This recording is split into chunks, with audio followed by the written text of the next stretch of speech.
The Count of Monte Cristo by Alexandre Dumas. Volume 2, Chapter 35.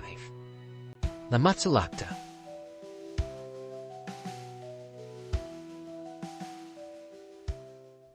Gentlemen, said the Count of Monte Cristo as he entered, I pray you excuse me for suffering my visit to be anticipated, but I feared to disturb you by presenting myself earlier at your apartments. Besides, you sent me word that you would come to me, and I have held myself at your disposal.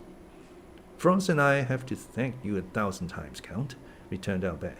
You extricated us from a great dilemma, and we were on the point of inventing a very fantastic vehicle when your friendly invitation reached us.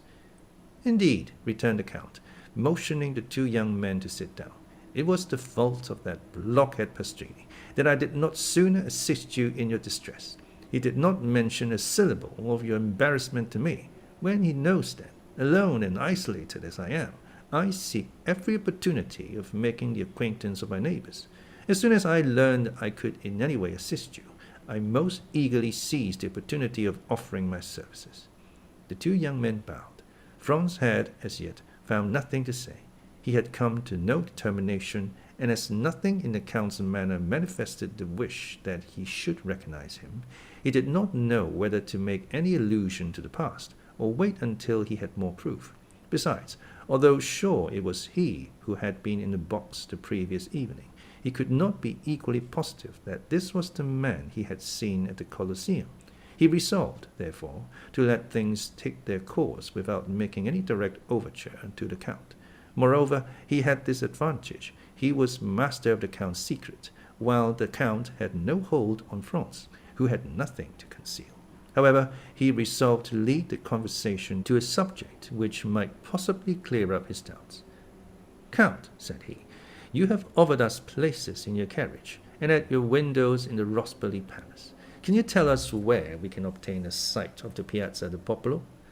Ah, said the Count negligently, looking attentively at Monte. Is there not something like an execution upon the Piazza del Popolo? Yes, returned Franz, finding that the Count was coming to the point he wished. Stay, I think I told my steward yesterday to attend to this. Perhaps I can render you this slight service also. He extended his hand and rang the bell thrice. Did you ever occupy yourself, said he to Franz, with the employment of time and the means of simplifying the summoning your servants? I have. When I ring once, it is for my valet, twice for my major domo, thrice for my steward. Thus I do not waste a minute or word. Here he is. A man of about 45 or 50 entered, exactly resembling the smuggler who had introduced Franz into the cabin, but he did not appear to recognize him. It was evident he had his orders. Monsieur Bertuccio, said the Count, you have procured me windows looking on the Piazza del Popolo, as I ordered you yesterday. Yes, Excellency, returned the steward, but it was very late. Did I not tell you I wished for one? Replied the Count, frowning. And your Excellency has one, which was let to Prince Lobaniev, but I was obliged to pay 100. That will do, Monsieur Bertuccio. Spare these gentlemen all such domestic arrangements. You have the window, that is sufficient. Give orders to the coachman, and be in readiness on the stairs to conduct us to it. The steward bowed, and was about to quit the room. Ah, continued the Count, be good enough to ask Pastrini if he has received the tavoletta, and if he can send us an account of the execution. There is no need to do that, said Franz, taking out his tablets, for I saw the account, and copied it down. Very well, you can retire, Monsieur Bertuccio. I need you no longer. Let us know when breakfast is ready. These gentlemen, added he, turning to the two friends, will, I trust, do me the honor to breakfast with me? But, my dear Count, said Albert, we shall abuse your kindness. Not at all. On the contrary, you will give me great pleasure. You will, one or other of you, perhaps both, return it to me at Paris. Monsieur Bertuccio, lay covers for 3. He then took Franz's tablets out of his hand. We announce, he read, in the same tone with which he would have read a newspaper, that today, the 23rd of February, will be executed Andrea Rondolo, guilty of murder on the person of the respected and venerated Don Cesar Tolini, canon of the Church of St. John Lateran, and Peppino, called Rocca Priori, convicted of complicity with the detestable bandit Luigi Vampa and the men of his band. The first would be Mazzolato, the second Decapitato.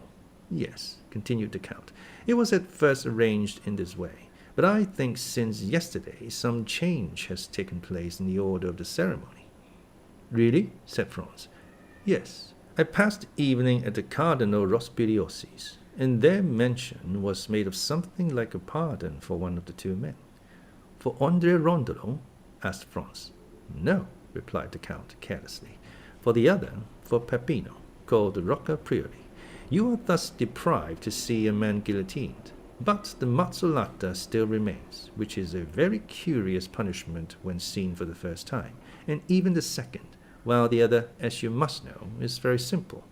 The mandaia never fails, never trembles, never strikes 30 times ineffectually, like the soldier who beheaded the Count of Chalais, and to whose tender mercy Richelieu had doubtless recommended the sufferer.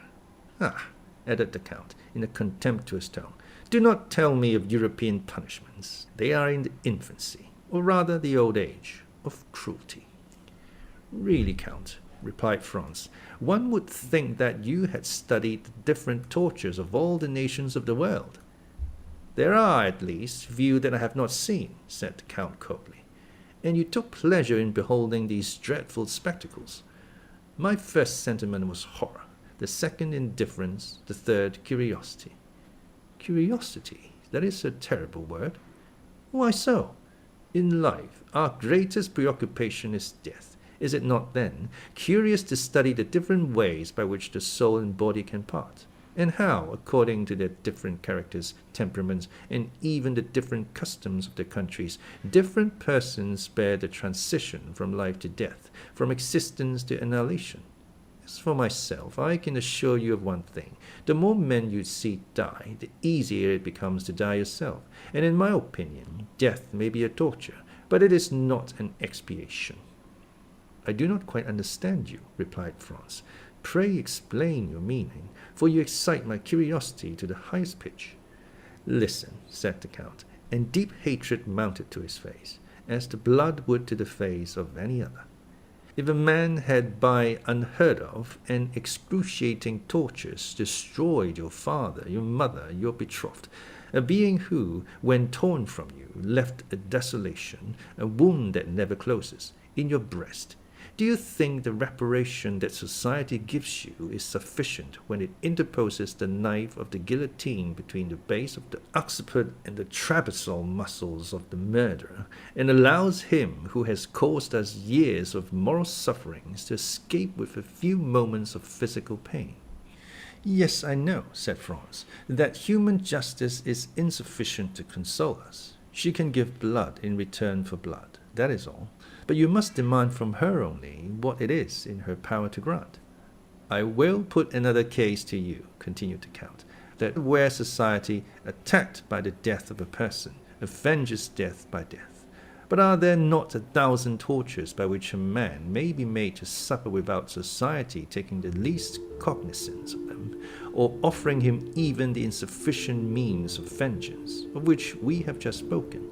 Are there not crimes for which the impalement of the Turks, the augurs of the Persians, the stake and the brand of the Iroquois Indians are inadequate tortures, and which are unpunished by society? Answer me, do not these crimes exist? Yes, answered Franz, and it is to punish them that dueling is tolerated. Ah, dueling, cried the Count, a pleasant manner, upon my soul, of arriving at your end when that end is vengeance. A man has carried off your mistress, a man has seduced your wife, a man has dishonored your daughter. He has rendered the whole life of one who had the right to expect from heaven that portion of happiness God has promised to every one of his creatures, an existence of misery and infamy. And you think you are avenged because you send a ball through the head or pass a sword through the breast of that man who has planted madness in your brain and despair in your heart. And remember, moreover, that it is often he who comes off victorious from the strife, absolved of all crime in the eyes of the world. No, continued the Count. Had I to avenge myself, it is not thus I would take revenge. Then you disapprove of dueling? You would not fight a duel? Asked Albert in his turn, astonished at this strange theory. Oh, yes, replied the Count. Understand me, I would fight a duel for a trifle, for an insult, for a blow, and the more so that, thanks to my skill in all bodily exercises and indifference to danger I have gradually acquired, I should be almost certain to kill my man. Oh, I would fight for such a cause, but in return for a slow, profound, eternal torture, I would give back the same, were it possible. An eye for an eye, a tooth for a tooth, as the Orientals say, are masters in everything, those favoured creatures who have formed for themselves a life of dreams and a paradise of realities. But, said Franz to the Count, with this theory, which renders you at once judge and executioner of your own cause, it would be difficult to adopt a course that would forever prevent your falling under the power of the law. Hatred is blind, rage carries you away, and he who pours out vengeance runs the risk of tasting a bitter draught. Yes, if he be poor and inexperienced, not if he be rich and skilful. Besides, the worst that could happen to him would be the punishment of which we have already spoken, and which the philanthropic French Revolution has substituted for being torn to pieces by horses or broken on the wheel. What matters this punishment, as long as he is avenged? On my word, I almost regret that in all probability this miserable Peppino will not be beheaded, as you might have had an opportunity then of seeing how short a time the punishment lasts, and whether it is worth even mentioning. But really this is most singular conversation for the carnival. Gentlemen, how did it arise? I recollect. You asked for a place at my window. You shall have it. But let us first sit down to table, for here comes the servant to inform us that breakfast is ready. As he spoke, a servant opened one of the 4 doors of the apartment, saying, "Al suo comodo." The 2 young men arose and entered the breakfast room. During the meal, which was excellent and admirably served, Franz looked repeatedly at Albert, in order to observe the impressions which he doubted not had been made on him by the words of their entertainer. But whether with his usual carelessness he had paid but little attention to him, whether the explanation of the Count of Monte Cristo with regard to dueling had satisfied him, or whether the events which Franz knew of had had their effect on him alone, he remarked that his companion did not pay the least regard to them, but on the contrary ate like a man who for the last 4 or 5 months had been condemned to partake of Italian cookery, that is, the worst in the world. As for the Count, he just touched the dishes. He seemed to fulfill the duties of a host by sitting down with his guests, and awaited their departure to be served with some strange or more delicate food. This brought back to Franz, in spite of himself, the recollection of the terror with which the Count had inspired the Countess G, and her firm conviction that the man in the opposite box was a vampire. At the end of the breakfast, Franz took out his watch. "Well," said the Count, "what are you doing?" "You must excuse us, Count," returned Franz, "but we have still much to do." "What may that be?" "We have no masks, and it is absolutely necessary to procure them." "Do not concern yourself about that. We have, I think, a private room in the Piazza del Popolo. I will have whatever costumes you choose brought to us, and you can dress there." "After the execution?" cried Franz. "Before or after, whichever you please." "Opposite the scaffold?" "The scaffold forms part of the fete." "Count, I have reflected on the matter," said Franz. "I thank you for your courtesy, but I shall content myself with accepting a place in your carriage and at your window at the Rospoli Palace, and I leave you at liberty to dispose of my place at the Piazza del Popolo." "But I warn you, you will lose a very curious sight," returned the Count. "You will describe it," replied Franz, "and the recital from your lips will make as great an impression on me as if I had witnessed it. I have more than once intended witnessing an execution, but I have never been able to make up my mind. And you, Albert?" "I," replied the Viscount, "I saw Gaston executed, but I think I was rather intoxicated that day, for I had quitted college the same morning, and we had passed the previous night at a tavern. Besides, it is no reason because you have not seen an execution at Paris that you should not see one anywhere else. When you travel, it is to see everything. Think what a figure you will make when you are asked, how do they execute at Rome? And you reply, I do not know. And besides, they say that the culprit is an infamous scoundrel who killed with a log of wood a worthy canon who had brought him up like his own son. Diable!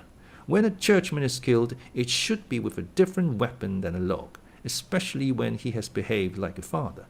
If you went to Spain, would you not see the bullfights? Well, suppose it is a bullfight you are going to see. Recollect the ancient Romans of the circus, and the sports where they killed 300 lions and 100 men. Think of the 80,000 applauding spectators, the sage matrons who took their daughters, and the charming festals who made with the thumb of their white hands the fatal sign that said, Come, dispatch the dying. Shall you go then, Albert? Asked Franz. Ma foi, yes. Like you, I hesitated, but the Count's eloquence decides me. Let us go then, said Franz, since you wish it. But on our way to the Piazza del Popolo, I wish to pass through the Corso. Is that possible, Count? On foot, yes. In a carriage, no. I will go on foot, then. Is it important that you should go that way? Yes, there is something I wish to see. Well, we will go by the Corso. We will send a carriage to wait for us on the Piazza del Popolo by the Via del Babuino, for I shall be glad to pass, myself, through the Corso, to see if some orders I have given have been executed. Excellency, said the servant, opening the door, a man in the dress of a penitent wishes to speak to you. Ah, yes, returned the Count. I know who he is, gentlemen. Will you return to the salon? You will find good cigars on the center table. I will be with you directly. The young man rose and returned into the salon, while the Count, again apologizing, left by another door. Albert, who was a great smoker, and who had considered it no small sacrifice to be deprived of the cigars of the Café de Paris, approached the table and uttered a cry of joy at perceiving some veritable puros. Well, asked Franz, what think you of the Count of Monte Cristo? What do I think? Said Albert, evidently surprised at such a question from his companion. I think he is a delightful fellow, who does the honors of his table admirably, who has travelled much, read much, is like Brutus of the Stoic school, and moreover, added he, sending a volume of smoke up towards the ceiling, that he has excellent cigars. Such was Albert's opinion of the Count, and as Franz well knew that Albert professed never to form an opinion except upon long reflection, he made no attempt to change it. But, said he, did you observe one very singular thing? What? How attentively he looked at you. At me? Yes. Albert reflected. Ah, replied he, sighing, that is not very surprising. I have been more than a year absent from Paris, and my clothes are of a most antiquated cut. The Count takes me for a provincial. The first opportunity you have, undeceive him, I beg, and tell him I am nothing of the kind. Franz smiled, an instant after the Count entered. I am now quite at your service, gentlemen, said he. The carriage is going one way to the Piazza del Popolo, and we will go another, and if you please, by the Corso. Take some more of these cigars, Monsieur de Morcerf. With all my heart, returned Albert. Italian cigars are horrible. When you come to Paris, I will return all this. I will not refuse. I intend going there soon, and since you allow me, I will pay you a visit. Come, we have not any time to lose. It is 12:30. Let us set off. All three descended. The coachman received his master's orders and drove down the Via del Babuino, while the three gentlemen walked along the Piazza de Spagna and the Via Fratina, which led directly between the Viano and Rospoli palaces. Franz's attention was directed towards the windows of that last palace, for he had not forgotten the signal agreed upon between the man in the mantle and the Trastevere peasant. What are your windows? Asked he of the Count, with as much indifference as he could assume. The three last, returned he, with a negligence evidently unaffected, for he could not imagine with what intention the question was put. Franz glanced rapidly towards the three windows. The side windows were hung with yellow damask, and the center one with white damask and a red cross. The man in the mantle had kept his promise to the Trastevere, and there could now be no doubt that he was the Count. The 3 windows were still untenanted. Preparations were making on every side. Chairs were placed, scaffolds were raised, and windows were hung with flags. The masks could not appear, the carriages could not move about, but the masks were visible behind the windows, the carriages, and the doors. Franz, Albert, and the Count continued to descend the Corso. As they approached the Piazza del Popolo, the crowd became more dense, and above the heads of the multitude 2 objects were visible: the obelisk, surmounted by a cross, which marks the center of the square, and in front of the obelisk, at the point where the 3 streets, del Babuino, del Corso, and the Ripetta meet, the 2 uprights of the scaffold, between which glittered the curved knife of the mandaia.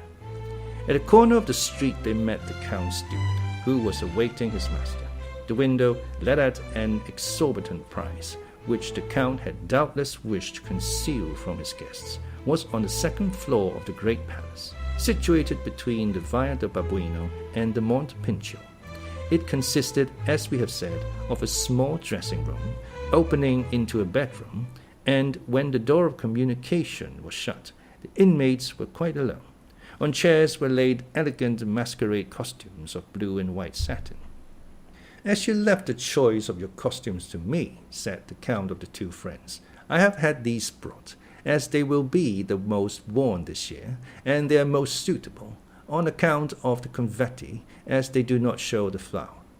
Franz heard the words of the Count but imperfectly, and he perhaps did not fully appreciate this new attention to their wishes, for he was wholly absorbed by the spectacle that the Piazza del Popolo presented, and by the terrible instrument that was in the center. It was the first time Franz had ever seen a guillotine. We say guillotine because the Roman mandaia is formed on almost the same model as the French instrument. The knife, which is shaped like a crescent, that cuts with the convex side, falls from a less height, and that is all the difference.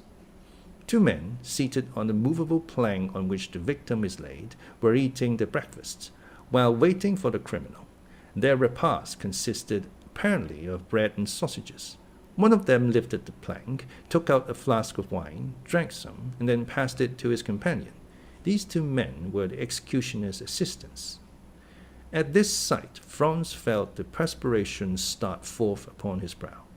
The prisoners, transported the previous evening from the Cancelli Nuove to the little church of Santa Maria del Popolo, had passed the night, each accompanied by 2 priests, in a chapel closed by a grating, before which were 2 senators, who were relieved at intervals. A double line of carbineers, placed on each side of the door of the church, reached to the scaffold, and formed a circle round it, leaving a path about 10 feet wide, and around the guillotine a space of nearly 100 feet. All the rest of the square was paved with heads. Many women held their infants on their shoulders, and thus the children had the best view. The Monte Pincio seemed a vast amphitheatre filled with spectators. The balconies of the 2 churches at the corner of the Via del Babuino and the Via del Ripetta were cramped. The steps even seemed a parti-colored sea that was impelled towards the portico. Every niche in the wall held its living statue.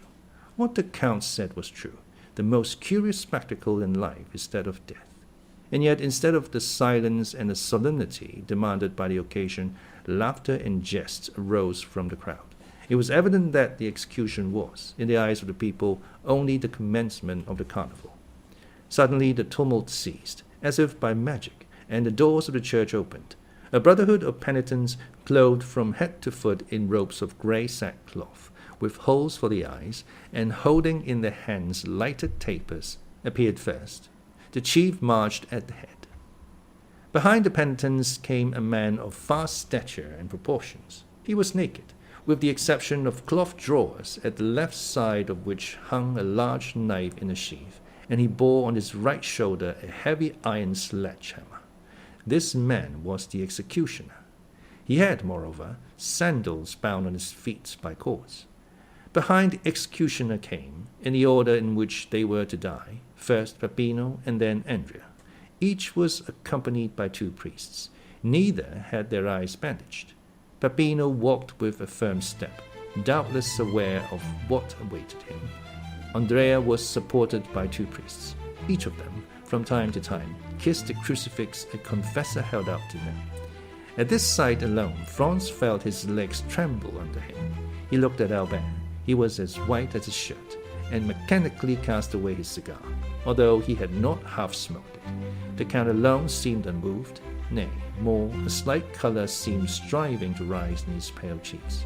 His nostrils dilated like those of a wild beast that scents his prey, and his lips, half opened, disclosed his white teeth, small and sharp like those of a jackal. And yet his features wore an expression of smiling tenderness, such as Franz had never before witnessed in them. His black eyes especially were full of kindness and pity. However, the 2 culprits advanced, and as they approached, their faces became visible. Peppino was a handsome young man of 4 or 5 and 20, bronzed by the sun. He carried his head erect and seemed on the watch to see on which side his liberator would appear. Andrea was short and fat. His visage, marked with brutal cruelty, did not indicate age. He might be 30. In prison he had suffered his beard to grow. His head fell on his shoulder, his legs bent beneath him, and his movements were apparently automatic and unconscious. "I thought," said Franz to the Count, "that you told me there would be but 1 execution." "I told you true," replied he coldly. "And yet here are 2 culprits." "Yes, but only one of these 2 is about to die. The other has many years to live. If the pardon is to come, there is no time to lose." "And see, here it is," said the Count. At the moment when Peppino reached the foot of the mandaia, a priest arrived in some haste, forced his way through the soldiers, and, advancing to the chief of the brotherhood, gave him a folded paper. The piercing eye of Peppino had noticed all. The chief took the paper, unfolded it, and, raising his hand, "Heaven be praised, and His Holiness also," said he in a loud voice. "Here is a pardon for one of the prisoners." "A pardon?" cried the people with one voice. "A pardon!" At this cry, Andrea raised his head. "Pardon for whom?" cried he. Peppino remained breathless. "A pardon for Peppino, called Rocca Priori," said the principal friar, and he passed the paper to the officer commanding the carbineers, who read and returned it to him. "For Peppino!" cried Andrea, who seemed roused from the torpor in which he had been plunged. "Why for him and not for me? We ought to die together. I was promised he should die with me. You have no right to put me to death alone. I will not die alone. I will not." And he broke with the priest, struggling and raving like a wild beast, and striving desperately to break the cords that bound his hands. The executioner made a sign, and his 2 assistants leaped from the scaffold and seized him. "What is going on?" asked Franz of the Count, for, as all the talk was in the Roman dialect, he had not perfectly understood it. "Do you not see," returned the Count, "that this human creature who is about to die is furious that his fellow sufferer does not perish with him? And were he able, he would rather tear him to pieces with his teeth and nails than let him enjoy the life he himself is about to be deprived of." "Oh, men, race of crocodiles," cried the Count, extending his clenched hands towards the crowd. "How well do I recognize you there, and that at all times you are worthy of yourselves." Meanwhile, Andrea and the 2 executioners were struggling on the ground, and he kept exclaiming, "He ought to die! He shall die! I will not die alone!" Look, cried the Count, seizing the young man's hands. "Look, for on my soul it is curious. Here is a man who had resigned himself to his fate, who was going to the scaffold to die, like a coward. It is true, but he was about to die without resistance.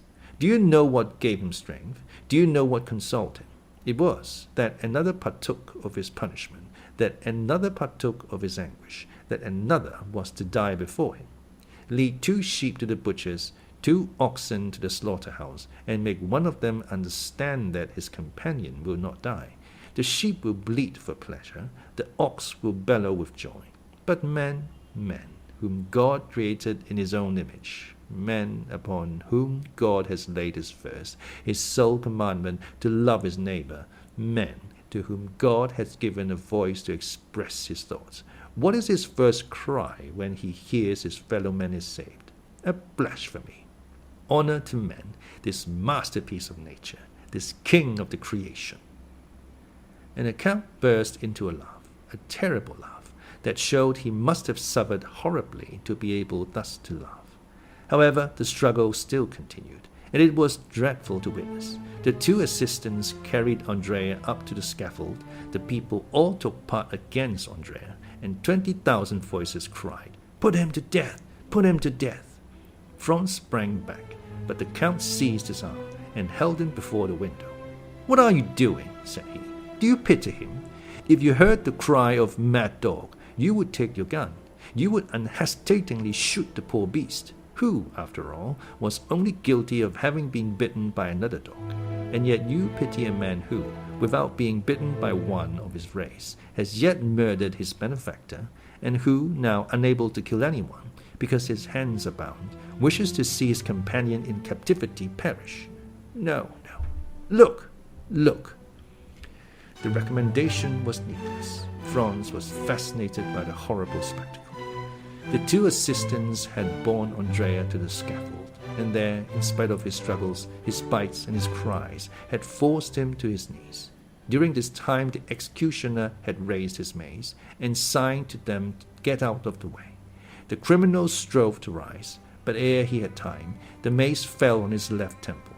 A dull and heavy sound was heard, and the man dropped like an ox on his face, and then turned over on his back. The executioner let fall his mace, drew his knife, and with one stroke opened his throat, and mounting on his stomach, stamped violently on it with his feet. At every stroke a jet of blood sprang from the wound. This time Franz could contain himself no longer, but sank, half fainting, into a seat. Albert, with his eyes closed, was standing grasping the window curtains. The Count was erect and triumphant, like the avenging angel.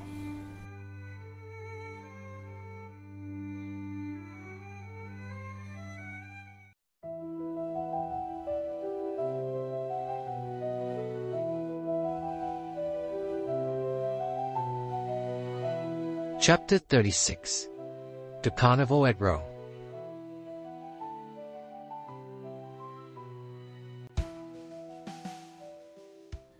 When Franz recovered his senses, he saw Albert drinking a glass of water, of which, to judge from his pallor, he stood in great need, and a count who was assuming his masquerade costume. He glanced mechanically towards the piazza. The scene was wholly changed. Scaffold, executioners, victims, all had disappeared. Only the people remained, full of noise and excitement. The bell of Monte, which only sounds on the Pope's decease and the opening of the carnival, was ringing a joyous peal. "Well," asked he of the Count, "what has, then, happened?" "Nothing," replied the Count. "Only, as you see, the carnival has commenced. Make haste and dress yourself." "In fact," said Franz, "this horrible scene has passed away like a dream." "It is but a dream, a nightmare, that has disturbed you." "Yes, that I have suffered. But the culprit?" "That is a dream also. Only he has remained asleep while you have awakened, and who knows which of you is the most fortunate?" "But Peppino, what has become of him?" "Peppino is a lad of sense, who, unlike most men, who are happy in proportion as they are noticed, was delighted to see that the general attention was directed towards his companion. He profited by this distraction to slip away among the crowd, without even thanking the worthy priests who accompanied him. Decidedly, man is an ungrateful and egotistical animal. But dress yourself. See, Monsieur de Morcerf sets you the example." Albert was drawing on a satin pantaloon over his black trousers and varnished boots. "Well, Albert," said Franz, "do you feel much inclined to join the revels? Come, answer frankly." "Ma foi, no," returned Albert, "but I am really glad to have seen such a sight, and I understand what the Count said, that when you have once habituated yourself to a similar spectacle, it is the only one that causes you any emotion. Without reflecting that this is the only moment in which you can study character," said the Count. "On the steps of the scaffold, death tears off the mask that has been worn through life, and the real visage is disclosed. It must be allowed that Andrea was not very handsome, the hideous scoundrel. Come, dress yourselves. Gentlemen, dress yourselves." Franz felt it would be ridiculous not to follow his two companions' example. He assumed his costume and fastened on the mask that scarcely equaled the pallor of his own face. Their toilet finished, they descended. The carriage waited them at the door, filled with sweetmeats and bouquets. They fell into the line of carriages. It is difficult to form an idea of the perfect change that had taken place. Instead of the spectacle of gloomy and silent death, the Piazza del Popolo presented a spectacle of gay and noisy mirth and revelry. The crowd of masks flowed in from all sides, emerging from the doors, descending from the windows. From every street and every corner drove carriages filled with clowns, harlequins, dominoes, mummers, pantomimists, transdeferens, knights and peasants, screaming, fighting, gesticulating, throwing eggs filled with flour, confetti, nosegays, attacking, with their sarcasms and their missiles, friends and foes, companions and strangers, indiscriminately, and no one took offense, or did anything but laugh. Franz and Albert were like men who, to drive away a violent sorrow, have recourse to wine, and who, as they drink and become intoxicated, feel a thick veil drawn between the past and the present. They saw, or rather continued to see, the image of what they had witnessed, but little by little the general vertigo seized them, and they felt themselves obliged to take part in the noise and confusion. A handful of confetti that came from a neighboring carriage, and which, while it covered Monte and his two companions with dust, pricked his neck and that portion of his face uncovered by his mask like 100 pins, incited him to join in the general combat, in which all the masks around him were engaged. He rose in his turn, and seizing handfuls of confetti and sweetmeats, with which the carriage was filled, cast them with all the force and skill he was master of. The strife had fairly begun, and the recollection of what they had seen half an hour before was gradually effaced from the young men's minds, so much were they occupied by the gay and glittering procession they now beheld. As for the Count of Monte Cristo, he had never for an instant shown any appearance of having been moved. Imagine the large and splendid Corso, bordered from one end to the other with lofty palaces, with their balconies hung with carpets and their windows with flags. At these balconies are 300,000 spectators, Romans, Italians, strangers from all parts of the world, the united aristocracy of birth, wealth, and genius. Lovely women, yielding to the influence of the scene, bend over the balconies or lean from their windows and shower down confetti, which are returned by bouquets. The air seems darkened with the falling confetti and flying flowers. In the streets, the lively crowd is dressed in the most fantastic costumes. Gigantic cabbages walk gravely about. Buffaloes' heads bellow from men's shoulders. Dogs walk on their hind legs. In the midst of all this, a mask is lifted, and, as in Gello's Temptation of St. Anthony, a lovely face is exhibited, which we would fain follow, but from which we are separated by troops of fiends. This will give a faint idea of the carnival at Rome. At the second turn, the Count stopped the carriage and requested permission to withdraw, leaving the vehicle at their disposal. Franz looked up. They were opposite the Rospoli Palace. At the center window, the one hung with white damask with a red cross, was a blue domino, beneath which Franz's imagination easily pictured the beautiful Greek of the Argentina. "Gentlemen," said the Count, springing out, "when you are tired of being actors and wish to become spectators of the scene, you know you have places at my windows. In the meantime, dispose of my coachman, my carriage, and my servants." We have forgotten to mention that the Count's coachman was attired in a bearskin, exactly resembling Ody's The Bear and the Pasha, and the two footmen behind were dressed up as green monkeys, with spring masks, with which they made grimaces at everyone who passed. Franz thanked the Count for his attention. As for Albert, he was busily occupied throwing bouquets at a carriage full of Roman peasants that was passing near him. Unfortunately for him, the line of carriages moved on again, and while he descended the Piazza del Popolo, the other ascended towards the Palazzo de Venezia. "Ah, my dear fellow," said he to Franz, "you did not see." "What?" "There, that calash filled with Roman peasants? No. Well, I am convinced they are all charming women. How unfortunate that you were masked, Albert, said Franz. Here was an opportunity of making up for past disappointments. Oh, replied he, half laughing, half serious, I hope the carnival will not pass without some amends in one shape or the other. But in spite of Albert's hope, the day passed unmarked by any incident, excepting 2 or 3 encounters with the carriage full of Roman peasants. At one of these encounters, accidentally or purposely, Albert's mask fell off. He instantly rose and cast the remainder of the bouquet into the carriage. Doubtless one of the charming females Albert had detected beneath their coquettish disguise was touched by his gallantry, for as the carriage of the 2 friends passed her, she threw a bunch of violets. Albert seized it, and as Franz had no reason to suppose it was meant for him, he suffered Albert to retain it. Albert placed it in his buttonhole, and the carriage went triumphantly on. Well, said Franz to him, there is the beginning of an adventure. Laugh if you please. I really think so. So I will not abandon this bouquet. Pardieu, returned Franz, laughing, in token of your ingratitude.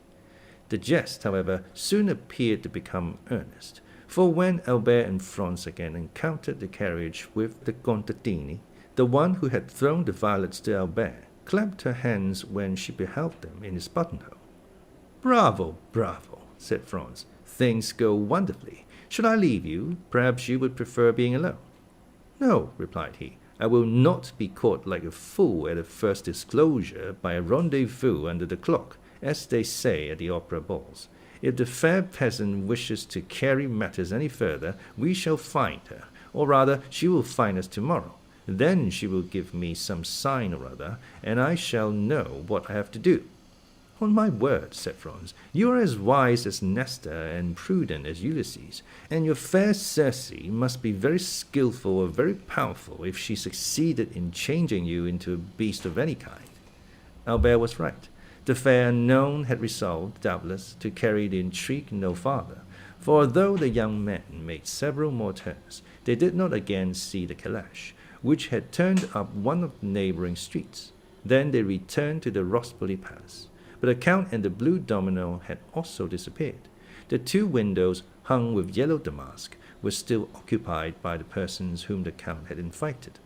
At this moment the same bell that had proclaimed the beginning of the mascherata sounded the retreat. The file on the Corso broke the line, and in a second all the carriages had disappeared. Franz and Albert were opposite the Via del Murate. The coachman, without saying a word, drove up it, passed along the Piazza di Spagna and the Rospoli Palace, and stopped at the door of the hotel. Signor Pastrini came to the door to receive his guests. Franz hastened to inquire after the Count, and to express regret that he had not returned in sufficient time. But Pastrini reassured him by saying that the Count of Monte Cristo had ordered a second carriage for himself, and that it had gone at 4 o'clock to fetch him from the Rospoli Palace. The Count had, moreover, charged him to offer the 2 friends the key of his box at the Argentina. Franz questioned Albert as to his intentions, but Albert had great projects to put into execution before going to the theatre, and instead of making any answer, he inquired if Signor Pastrini could procure him a tailor. A tailor, said the host, and for what? To make us between now and tomorrow 2 Roman peasant costumes, returned Albert. The host shook his head. To make you 2 costumes between now and tomorrow? I ask your Excellency's pardon, but this is quite a French demand. For the next week you will not find a single tailor who would consent to sew 6 buttons on a waistcoat if you paid him a crown apiece for each button. Then I must give up the idea. No, we have them ready-made. Leave all to me, and tomorrow, when you awake, you shall find a collection of costumes with which you will be satisfied. My dear Albert, said Franz, leave all to our host. He has already proved himself full of resources. Let us dine quietly, and afterwards go and see l'Italian Auger. Agreed, returned Albert. But remember, Signor Pastrini, that both my friend and myself attach the greatest importance to having tomorrow the costumes we have asked for. The host again assured them they might rely on him, and that their wishes should be attended to. upon which Franz and Albert mounted to their apartments and proceeded to disencumber themselves of their costumes. Albert, as he took off his dress, carefully preserved the bunch of violets. It was his token reserved for the morrow. The two friends sat down to table, but they could not refrain from remarking the difference between the Count of Monte Cristo's table and that of Signor Pastrini. Truth compelled Franz, in spite of the dislike he seemed to have taken to the Count, to confess that the advantage was not on Pastrini's side. During dessert, the servant inquired at what time they wished for the carriage. Albert and Franz looked at each other, fearing really to abuse the Count's kindness. The servant understood them. His Excellency the Count of Monte Cristo had, he said, given positive orders that the carriage was to remain at their lordships' orders all day, and they could therefore dispose of it without fear of indiscretion. They resolved to profit by the Count's courtesy, and ordered the horses to be harnessed, while they substituted evening dress for that which they had on, and which was somewhat the worse for the numerous combats they had sustained. This precaution taken, they went to the theatre, and installed themselves in the Count's box. During the first act, the Countess G entered. Her first look was at the box where she had seen the Count the previous evening, so that she perceived Franz and Albert in the place of the very person concerning whom she had expressed so strange an opinion to Franz. Her opera glass was so fixedly directed towards them that Franz saw it would be cruel not to satisfy her curiosity, and availing himself of one of the privileges of the spectators of the Italian theatres who used their boxes to hold receptions, the two friends went to pay their respects to the Countess. Scarcely had they entered when she motioned to Franz to assume the seat of honor. Albert, in his turn, sat behind. "Well," said she, hardly giving Franz time to sit down, "it seems you have nothing better to do than to make the acquaintance of this new Lord Ruthven, and you are already the best friends in the world." "Without being so far advanced as that, my dear Countess," returned Franz, "I cannot deny that we have abused his good nature all day." "All day?" "Yes. This morning we breakfasted with him. We rode in his carriage all day, and now we have taken possession of his box." "You know him, then?" "Yes and no." "How so?" "It is a long story." "Tell it to me." "It would frighten you too much." "So much the more reason." "At least wait until the story has a conclusion."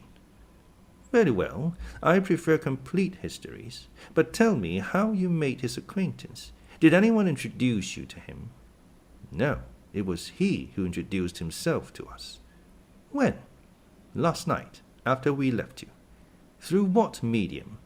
"The very prosaic one of our landlord." "He is staying, then, at the Hotel de Londres with you?" "Not only in the same hotel, but on the same floor." "What is his name? For, of course, you know." "The Count of Monte Cristo." "That is not a family name." "No, it is the name of the island he has purchased." "And he is a count?" "A Tuscan count." "Well, we must put up with that," said the Countess, who was herself from one of the oldest Venetian families. "What sort of a man is he?" asked the Vicomte de Morcerf. "You hear, Monsieur de Morcerf, I am referred to you," said the Countess. "We should be very hard to please, madam," returned Albert, "did we not think him delightful. A friend of 10 years' standing could not have done more for us, or with a more perfect courtesy." "Come," observed the Countess, smiling, "I see my vampire is only some millionaire who has taken the appearance of Lara in order to avoid being confounded with Monsieur de Rothschild, and you have seen her." "Her?" "The beautiful Greek of yesterday." "No, we heard, I think, the sound of her guzla, but she remained perfectly invisible." "When you say invisible," interrupted Albert, "it is only to keep up the mystery. For whom do you take the blue domino at the window with the white curtains?" "Where was this window with white hangings?" asked the Countess. "At the Rospoli Palace." "The Count had 3 windows at the Rospoli Palace." "Yes. Did you pass through the Corso?" "Yes." "Well, did you notice 2 windows hung with yellow damask, and one with white damask with a red cross? Those were the Count's windows." Why, he must be a nabob. Do you know what those 3 windows were worth? 200 or 300 Roman crowns? 2,000 or 3,000. The deuce! Does his island produce him such a revenue? It does not bring him a bajocco. Then why did he purchase it? For a whim. He is an original, then. In reality, observed Albert, he seemed to me somewhat eccentric. Were he at Paris, and a frequenter of the theatres, I should say he was a poor devil literally mad. This morning he had 2 or 3 exits worthy of Didier or Anthony. At this moment a fresh visitor entered, and according to custom, Franz gave up his seat to him. This circumstance had, moreover, the effect of changing the conversation, and now afterwards the 2 friends returned to their hotel. Signor Pastrini had already set about procuring their disguises for the morrow, and he assured them that they would be perfectly satisfied. The next morning, at 9 o'clock, he entered Franz's room, followed by a tailor who had 8 or 10 Roman peasant costumes on his arm. They selected 2 exactly alike and charged the tailor to sew on each of their hats about 20 yards of ribbon, and to procure them 2 of the long silk sashes of different colors with which the lower orders decorate themselves on fete days. Albert was impatient to see how he looked in his new dress. A jacket and breeches of blue velvet, silk stockings with clocks, shoes with buckles, and a silk waistcoat.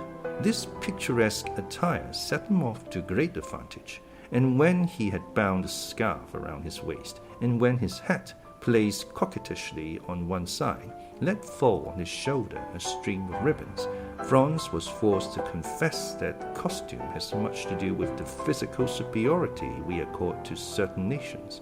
The Turks used to be so picturesque with their long and flowing robes, but are they not now hideous with their blue frocks buttoned up to the chin, and their red caps, which make them look like a bottle of wine with a red seal? Franz complimented Albert, who looked at himself in the glass with an unequivocal smile of satisfaction. They were thus engaged when the Count of Monte Cristo entered. "Gentlemen," said he, "although a companion is agreeable, perfect freedom is sometimes still more agreeable. I come to say that today, and for the remainder of the carnival, I leave the carriage entirely at your disposal. The host will tell you I have 3 or 4 more, so that you will not inconvenience me in any way. Make use of it, I pray you, for your pleasure or your business." The young men wished to decline, but they could find no good reason for refusing an offer which was so agreeable to them. The Count of Monte Cristo remained a quarter of an hour with them, conversing on all subjects with the greatest ease. He was, as we have already said, perfectly well acquainted with the literature of all countries. A glance at the walls of his salon proved to Franz and Albert that he was a connoisseur of pictures. A few words he let fall showed them that he was no stranger to the sciences, and he seemed much occupied with chemistry. The 2 friends did not venture to return the Count the breakfast he had given them. It would have been too absurd to offer him in exchange for his excellent table the very inferior one of Signor Pastrini. They told him so frankly, and he received the excuses with the air of a man who appreciated their delicacy. Albert was charmed with the Count's manners, and he was only prevented from recognizing him for a perfect gentleman by reason of his varied knowledge. The permission to do what he liked with the carriage pleased him above all, for the fair peasants had appeared in a most elegant carriage the preceding evening, and Albert was not sorry to be upon an equal footing with them. At 1:30 they descended. The coachman and footman had put on their livery over their disguises, which gave them a more ridiculous appearance than ever, and which gained them the applause of Franz and Albert. Albert had fastened the faded bunch of violets to his buttonhole. At the first sound of the bell, they hastened into the Corso by the Via Vittoria. At the second turn, a bunch of fresh violets, thrown from a carriage filled with harlequins, indicated to Albert that, like himself and his friend, the peasants had changed their costume also, and whether it was the result of chance, or whether a similar feeling had possessed them both, while he had donned their costume, they had assumed his. Albert placed the fresh bouquet in his buttonhole, but he kept the faded one in his hand, and when he again met the calash, he raised it to his lips, an action which seemed greatly to amuse not only the fair lady who had thrown it, but her joyous companions also. The day was as gay as the preceding one, perhaps even more animated and noisy. The Count appeared for an instant at his window, but when they again passed, he had disappeared. It is almost needless to say that the flirtation between Albert and the fair peasant continued all day. In the evening, on his return, Franz found a letter from the embassy, informing him that he would have the honor of being received by His Holiness the next day. At each previous visit he had made to Rome, he had solicited and obtained the same favor, and incited as much by religious feeling as by gratitude. He was unwilling to quit the capital of the Christian world without laying his respectful homage at the feet of one of St. Peter's successors who has set the rare example of all the virtues. He did not then think of the carnival, for in spite of his condescension and touching kindness, one cannot incline oneself without awe before the venerable and noble old man called Gregory XVI.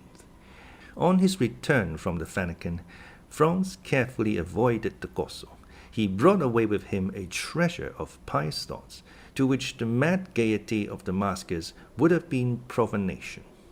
At 10 minutes past 5, Albert entered overjoyed.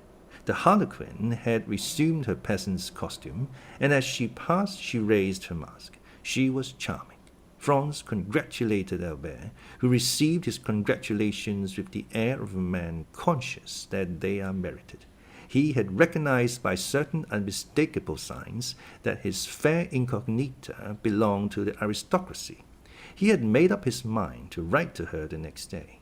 Franz remarked, while he gave these details, that Albert seemed to have something to ask of him, but that he was unwilling to ask it.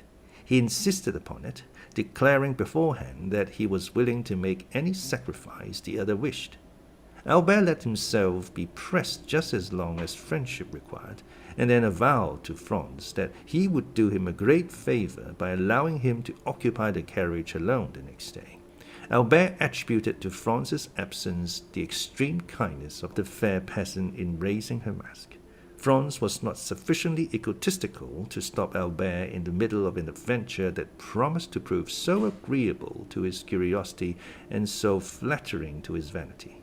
He felt assured that the perfect indiscretion of his friend would duly inform him of all that happened, and as, during 3 years that he had travelled all over Italy, a similar piece of good fortune had never fallen to his share, Franz was by no means sorry to learn how to act on such an occasion. He therefore promised Albert that he would content himself tomorrow with witnessing the carnival from the windows of the Rospoli Palace. The next morning he saw Albert pass and repass, holding an enormous bouquet, which he doubtless meant to make the bearer of his amorous epistle. This belief was changed into certainty when Franz saw the bouquet in the hand of a charming harlequin dressed in rose-colored satin. The evening was no longer joy, but delirium. Albert nothing doubted but that the fair unknown would reply in the same manner. Franz anticipated his wishes by saying that the noise fatigued him, and that he would pass the next day in writing and looking over his journal. Albert was not deceived, for the next evening Franz saw him enter triumphantly, shaking a folded paper which he held by one corner. "Well," said he, "was I mistaken?" "She has answered you," cried Franz. "Read." This word was pronounced in a manner impossible to describe. Franz took the letter and read, "Tuesday evening at 7 o'clock, descend from your carriage opposite the Via de Pontefici, and follow the Roman peasant who snatches your torch from you. When you arrive at the first step of the church of San Giacomo, be sure to fasten a knot of rose-colored ribbons to the shoulder of your harlequin costume, in order that you may be recognized. Until then you will not see me. Constancy and discretion." "Well," asked he, when Franz had finished, "what do you think of that?" "I think that the adventure is assuming a very agreeable appearance." "I think so also," replied Albert, and I very much fear you will go alone to the Duke of Bracciano's ball. Franz and Albert had received that morning an invitation from the celebrated Roman banker. "Take care, Albert," said Franz. "All the nobility of Rome will be present, and if your fair incognita belong to the higher class of society, she must go there." "Whether she goes there or not, my opinion is still the same," returned Albert. "You have read the letter." "Yes. You know how imperfectly the women of the Mezzocinto are educated in Italy." "Yes." "Well, read the letter again. Look at the writing, and find, if you can, any blemish in the language or orthography. The writing was, in reality, charming, and the orthography irreproachable." "You are born to good fortune," said Franz, as he returned the letter. "Laugh as much as you will," replied Albert. "I am in love." "You alarm me," cried Franz. "I see that I shall not only go alone to the Duke of the Braccianos, but also return to Florence alone." "If my unknown be as amiable as she is beautiful," said Albert, "I shall fix myself at Rome for 6 weeks, at least. I adore Rome, and I have always had a great taste for archaeology. Come, 2 or 3 more such adventures, and I do not despair of seeing you a member of the Academy." Doubtless Albert was about to discuss seriously his right to the academic chair when they were informed that dinner was ready. Albert's love had not taken away his appetite. He hastened with Franz to seat himself, free to recommence the discussion after dinner. After dinner, the Count of Monte Cristo was announced. They had not seen him for 2 days. Signor Pastrini informed them that business had called him to Civitavecchia. He had started the previous evening, and had only returned an hour since. He was charming. Whether he kept a watch over himself, or whether by accident he did not sound acrimonious chords that in other circumstances had been touched, he was tonight like everybody else. The man was an enigma to Franz. The Count must feel sure that Franz recognized him, and yet he had not let fall a single word indicating any previous acquaintance between them. On his side, however great Franz's desire was to allude to their former interview, the fear of being disagreeable to the man who had loaded him and his friend with kindness prevented him from mentioning it. The Count had learned that the 2 friends had sent a secure box at the Argentina Theatre, and were told they were all let. In consequence, he brought them the key of his own. At least such was the apparent motive of his visit. Franz and Albert made some difficulty, alleging their fear of depriving him of it. But the Count replied that, as he was going to the Paris Theatre, the box at the Argentina Theatre would be lost if they did not profit by it. This assurance determined the 2 friends to accept it. Franz had by degrees become accustomed to the Count's pallor, which had so forcibly struck him at their first meeting. He could not refrain from admiring the severe beauty of his features, the only defect, or rather the principal quality of which was the pallor. Truly a Byronic hero. Franz could not, we will not say see him, but even think of him without imagining his stern head upon Manfred's shoulders, or beneath Lara's helmet. His forehead was marked with the line that indicates the constant presence of bitter thoughts. He had the fiery eyes that seemed to penetrate to the very soul, and a haughty and disdainful upper lip that gives to the words it utters a peculiar character that impresses them on the minds of those to whom they are addressed. The Count was no longer young. He was at least 40. And yet it was easy to understand that he was formed to rule the young men with whom he associated at present, and to complete his resemblance with the fantastic heroes of the English poet, the Count seemed to have the power of fascination. Albert was constantly expatiating on their good fortune in meeting such a man. Franz was less enthusiastic, but the Count exercised over him also the ascendancy of strong mind always acquires over a mind less domineering. He thought several times of the project the Count had of visiting Paris, and he had no doubt about that, with his eccentric character, his characteristic face, and his colossal fortune, he would produce a great effect there, and yet he did not wish to be at Paris when the Count was there. The evening passed as evenings mostly pass at Italian theatres, that is, not in listening to the music, but in paying visits and conversing. The Countess G wished to revive the subject of the Count, but Franz announced he had something far newer to tell her, and in spite of Albert's demonstrations of false modesty, he informed the Countess of the great events which had preoccupied them for the last 3 days. As similar intrigues are not uncommon in Italy, if we may credit travellers, the Countess did not manifest the least incredulity, but congratulated Albert on his success. They promised, upon separating, to meet at the Duke of Bracciano's ball, to which all Rome was invited. The heroine of the bouquet kept her word. She gave Albert no sign of her existence the morrow or the day after. At length Tuesday came, the last and most tumultuous day of the carnival. On Tuesday, the theatres open at 10 o'clock in the morning, as Lent begins after 8 at night. On Tuesday, all those who through want of money, time, and enthusiasm have not been to see the carnival before, mingle in the gaiety, and contribute to the noise and excitement. From 2 o'clock till 5, Franz and Albert followed in the fete, exchanging handfuls of confetti with other carriages and the pedestrians, who crowded amongst the horses' feet and the carriage wheels without a single accident, a single dispute, or a single fight. The fetes are inveritable pleasure days to the Italians. The author of this history, who has resided 5 or 6 years in Italy, does not recollect to have ever seen a ceremony interrupted by one of those events so common in other countries. Albert was triumphant in his harlequin costume.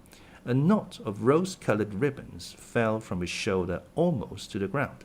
In order that there might be no confusion, Franz wore his peasant's costume. As the day advanced, the tumult became greater. There was not on the pavement, in the carriages, in the windows, a single tongue that was silent, a single arm that did not move. It was a human storm, made up of a thunder of cries, and a hail of sweetmeats, flowers, eggs, oranges, and nosegays. At 3 o'clock the sound of fireworks, let off on the Piazza del Popolo and the Piazza di Venezia, announced that the races were about to begin. The races, like the moccoli, are one of the episodes peculiar to the last days of the carnival. At the sound of the fireworks, the carriages instantly broke ranks and retired by the adjacent streets. All these evolutions are executed with an inconceivable address and marvelous rapidity, without the police interfering in the matter. The pedestrians ranged themselves against the walls, then the trampling of horses and the clashing of steel were heard. A detachment of carbineers, 15 abreast, galloped up the Corso in order to clear it for the Barberi.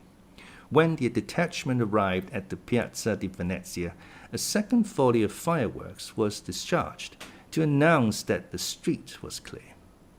Almost instantly, in the midst of the tremendous and general outcry, 7 or 8 horses, excited by the shouts of 300,000 spectators, passed by like lightning. Then the castle of St. Angelo fired 3 cannon to indicate that number 3 had won. Immediately, without any other signal, the carriages moved on, flowing on towards the Corso, down all the streets, like torrents pent up for a while, which again flow into the parent river, and the immense stream again continued its course between its 2 granite banks. A new source of noise and movement was added to the crowd. The sellers of moccoletti entered on the scene. The moccoli, or moccoletti, are candles which vary in size from the Pascal taper to the rushlight, and which give to each actor in the great final scene of the carnival 2 very serious problems to grapple with. First, how to keep his own moccoletto alight, and secondly, how to extinguish the moccoletti of others. The moccoletto is like life. One has found but one means of transmitting it, and that one comes from God. But he has discovered 1,000 means of taking it away, and the devil has somewhat aided him. The moccoletto is kindled by approaching it to a light, But who can describe the thousand means of extinguishing the Moccoletto? The gigantic bellows, the monstrous extinguishers, the superhuman fans. Everyone hastened to purchase Moccoletti, Franz and Albert among the rest. The night was rapidly approaching, and already at the cry of Moccoletti, repeated by the shrill voices of 1,000 fenders, 2 or 3 stars began to burn among the crowd. It was a signal. At the end of 10 minutes, 50,000 lights glittered, descending from the Palazzo di Venezia to the Piazza del Popolo, and mounting from the Piazza del Popolo to the Palazzo di Venezia. It seemed like the fete of jack-o'-lanterns. It is impossible to form any idea of it without having seen it. Suppose that all the stars had descended from the sky and mingled in a wild dance on the face of the earth, the whole accompanied by cries that were never heard in any other part of the world. The facchino follows the prince, the Transteverin the citizen, everyone blowing, extinguishing, relighting. Had old Aeolus appeared at this moment, he would have been proclaimed the king of the Moccoli, and Aquilo the heir presumptive to the throne. This battle of folly and flame continued for 2 hours. The Corso was light as day. The features of the spectators on the 3rd and 4th stories were visible. Every 5 minutes Albert took out his watch. At length it pointed to 7. The 2 friends were in the Via de Pontefici. Albert sprang out, bearing his Moccoletto in his hand. 2 or 3 masks strove to knock his Moccoletto out of his hand, but Albert, a first-rate pugilist, sent them rolling in the street, one after the other, and continued his course towards the church of San Giacomo. The steps were crowded with masks, who strove to snatch each other's torches. Franz followed Albert with his eyes, and saw him mount the first step. Instantly a mask, wearing the well-known costume of a peasant woman, snatched his Moccoletto from him without his offering any resistance. Franz was too far off to hear what they said, but without doubt nothing hostile passed, for he saw Albert disappear arm in arm with the peasant girl. He watched them pass through the crowd for some time, but at length he lost sight of them in the Via Macello. Suddenly the bell that gives the signal for the end of the carnival sounded, and at the same instant all the Moccoletti were extinguished as if by enchantment. It seemed as though one immense blast of the wind had extinguished everyone. Franz found himself in utter darkness. No sound was audible save that of the carriages that were carrying the maskers home. Nothing was visible save a few lights that burned behind the windows. The carnival was over.